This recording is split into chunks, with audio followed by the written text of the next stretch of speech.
नाज़रीन बाडरे डोकरी रोड ते खैरवा पुल के डार पेजी विया आहिनि जे करे ईंदड़ वेंदड़ हैवी ट्रैफिक सबब कंहिं बि वक़्तु वॾो हादसो पेश अचण जो ख़दशो आहे। इन हवाले सां तफ़सील ॿुधाए रहियो आहे मक़बूल अहमद। जी नाज़रीन असां बाडरे डोकरी रोड ते मौजूद आहियूं। बाडरे डोकरी रोड ते खैरवा ते जेके पुल आहे सा 5-5 फुट ॿिनि हिसनि में टुटल आहे, जितां तमामु घणी ट्रैफिक रवां दवां बि आहे ऐं जेको हिकु वॾे हादसे जो सबबु बणिजी सघे थो।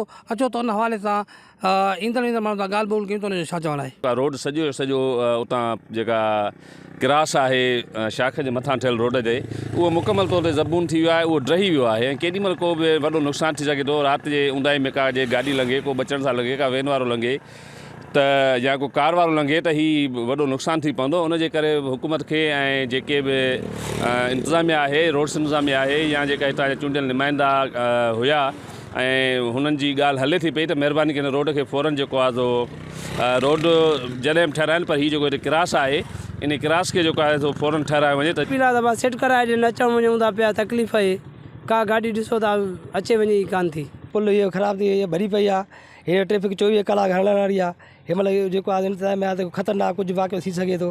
इंतिज़ाम का ठाराए नथी ॾे, महिरबानी करे अपील असां कयूं था त हीअ पुल ठाराए ॾियो साईं। तक़रीबन 2 खां 3 महीना गुज़री विया आहिनि। इन पुल जे लाइ मां पंहिंजो फोटेजिस कढी असांजो SDO इंजीनियर सां पंहिंजो मिलियोसि, लेगारी साहब खे मां रिक्वेस्ट कई त हीउ ख़तरनाक पुल आहे। हिते मां हिकिड़ी पोस्ट स्टेटस वायरल कयो हो गुज़िरियल महीने त हीउ ख़तरनाक पुल आहे ऐं हिते जानी हादसो थी सघे थो। इनखे फ़ौरन एक्शन वठी ऐं तामीर कराए वञे, न त हिते को वॾो जानी पंहिंजो नुक़सानु थी सघे थो। मां वरी बि हिन वक़्तु बि इंजीनियर असांजो रोड्स खाते वारनि खे गुज़ारिश थो कयां या अपील थो त सुभाणे जो सुभाणे ई विज़िट कनि, पुल अची ॾिसनि ऐं हिन खे तामीर कनि, न त को वॾो जानी हादसो जेकॾहिं पेश आयो ऐं जानी नुक़सानु थियो त उन जा ज़िम्मेवार इहे रोड्स खाते वारा पाण हूंदा। जी बिल्कुलु नाज़रीन, तव्हां ईंदड़ वेंदड़ मुसाफ़िरनि जूं ॻाल्हियूं ॿुधियूं। हिननि जो चवणु आहे त हीअ पुल गुज़िरियल 3 महीननि खां टुटल हुई, जेका वक़्तु सिर तामीर न थियण करे उहा अञा तमामु ख़तरनाक सूरत इख्तियार करे वई आहे। 5 फुट हिन खे शगा पइजी चुको आहे, जेको तमामु नुक़सानकार साबित थी सघे थो।